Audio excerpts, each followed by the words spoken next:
33 कोटि देवता तुम्हारी किस्मत में जो लिखा है वो देंगे। 33 कोटि देवता का काम है तुम्हारा भाग्य लिखना, पर केवल एक महादेव का काम है तुम्हारे भाग्य को बदल देना। तुम्हारी जिंदगी में दुख लिखा है, कब वो सुख लिख दे उसका कोई भरोसा नहीं। ये सिर महादेव की पिंडी को लोग लगाते। हेलो दोस्तों, हर हर महादेव, जय भोलेनाथ, जय महाकाल। मित्रों, आप सभी को पता है कि इस समय सावन का महीना चल रहा है। मित्रों, सावन में भोलेनाथ का पूजन और मनोवांछित फल प्राप्त करने के लिए कितने श्रद्धालु भोलेनाथ के नगरी कंधे पर कांवड़ लिए हुए दौड़ते हुए यात्रा कर रहे हैं। तो चलिए पंडित प्रदीप जी मिश्रा जी की कुछ उपाय और नियम को समझते हैं।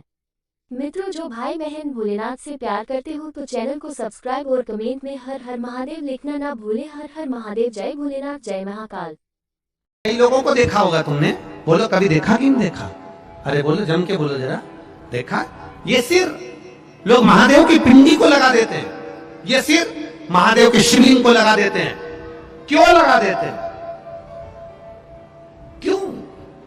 ये ललाट पर जो दुख लिखा है, ललाट पर जो भाग्य में तकलीफें लिखी हैं, किस्मत में जो लिखा है, बेकार कुछ लिख दिया, शिव के शिवलिंग को ये शीश लग जाए, महादेव का स्पर्श मात्र हो जाए, ललाट पर लिखा उल्टा भी सुल्टा हो जाता है, सीधा हो जाता है।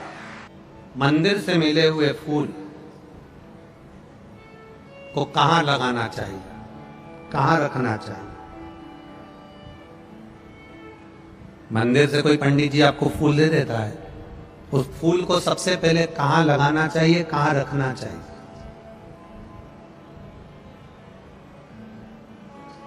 मंदिर गए, पंडित जी खुश हो गए, ब्राह्मण देवता प्रसन्न हो गए, उन्होंने मंदिर में से तुम्हें फूल उठाकर दे दिया। इस फूल को कहां लगाना चाहिए, कहां रखना चाहिए? शिव महापुराण में, लिंग पुराण में, पद्म पुराण में, स्कंद पुराण में पुष्प का भी वर्णन है कि मंदिर से मिला हुआ पुष्प नैनों से लगाकर, हृदय से लगाकर अपने कर्ण में लगाया जाता है, कानों में लगाया जाता है। कानों में क्यों?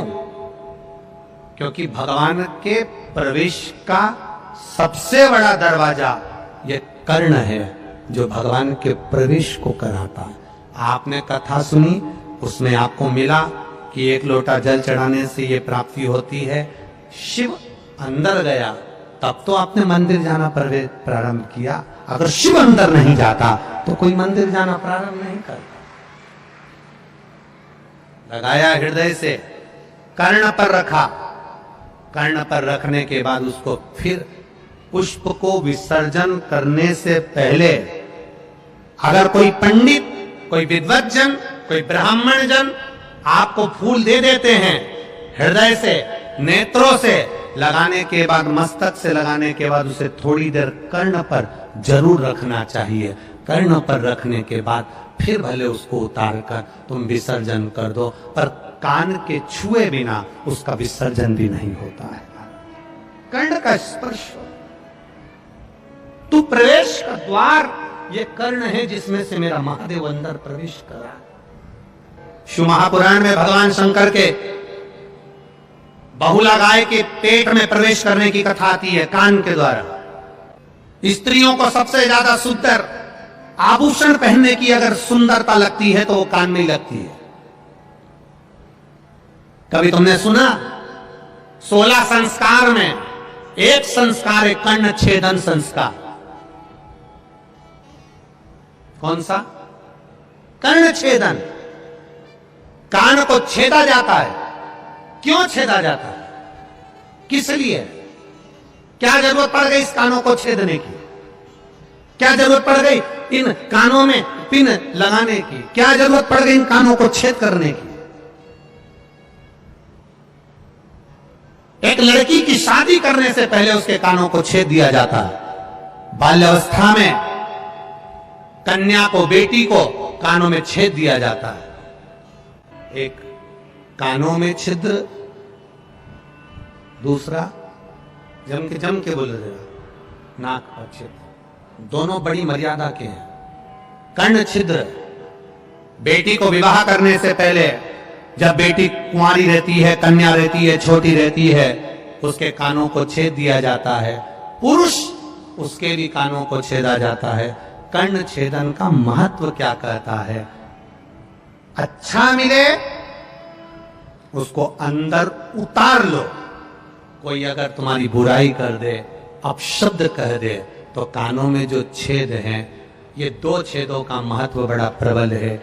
एक छेद अच्छाई को लेने के लिए है, दूसरा छेद जिसमें कुंडल डाले हैं, ये छेद जब कोई बुरा बोले तो उस छेद में से बाहर निकालने के लिए है, ये अंदर प्रवेश के लिए नहीं।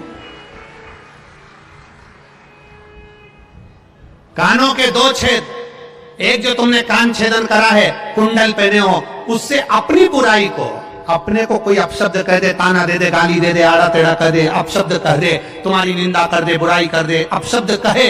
हमने पहले भी कथा में वीरगंज की कथा नेपाल से कहा था, भगवान से प्रार्थना करते समय एक प्रार्थना ये भी करना कि मुझे अपनी बुराई सुनने की सहनशीलता देना।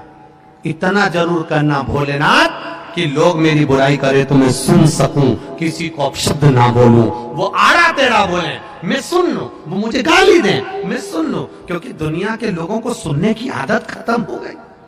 बेलपत्री की माला बना रही हैं, मंदार के फूल उसमें लगा रही हैं। बेलपत्री की माला में सुई का प्रयोग नहीं होता, तुलसी की माला में सुई का प्रयोग नहीं होता।